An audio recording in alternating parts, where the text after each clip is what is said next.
Véronique Sanson, sa rupture avec Michel Berger? Le plus gros regret de sa vie, rien que ça.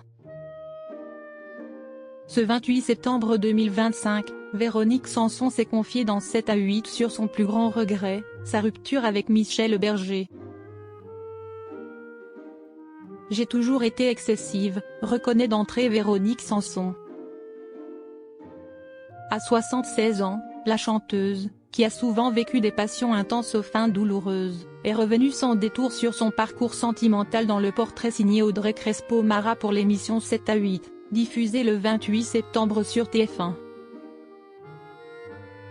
Au fil de l'entretien, l'interprète d'Amoureuse a notamment évoqué son premier grand amour, Michel Berger, avec qui elle a partagé sa vie entre 1967 et 1972, une histoire fondatrice dont elle garde encore aujourd'hui des souvenirs marquants et de regrets persistants. Véronique Sanson, sa rupture brutale avec Michel Berger. Leur histoire semblait solide, mais elle s'est terminée de la façon la plus inattendue. Alors qu'elle partageait depuis plusieurs années la vie de Michel Berger, Véronique Sanson a choisi de rompre soudainement, sans prévenir. En pleine séance de travail, elle griffonne un mot: je descends, je vais chercher des cigarettes. Elle ne remettra jamais les pieds au studio. Derrière ce prétexte se cachait en réalité une fuite pour rejoindre un autre homme, Stephen Stills. Je m'en veux, ce n'était pas bien, a-t-elle reconnu dans 7 à 8.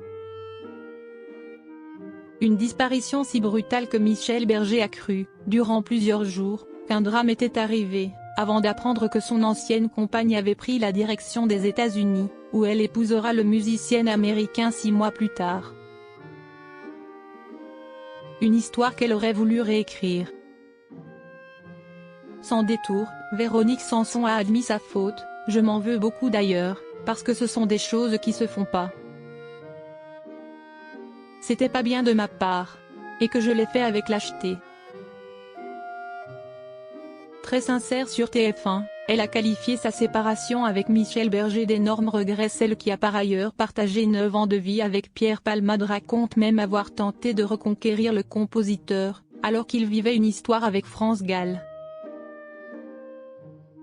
J'ai passé ma vie à lui écrire des chansons, et lui, m'écrivait des chansons, et on a passé notre vie à faire ça, se souvient-elle, avant d'insister encore une fois: ça, c'est le plus grand regret de ma vie.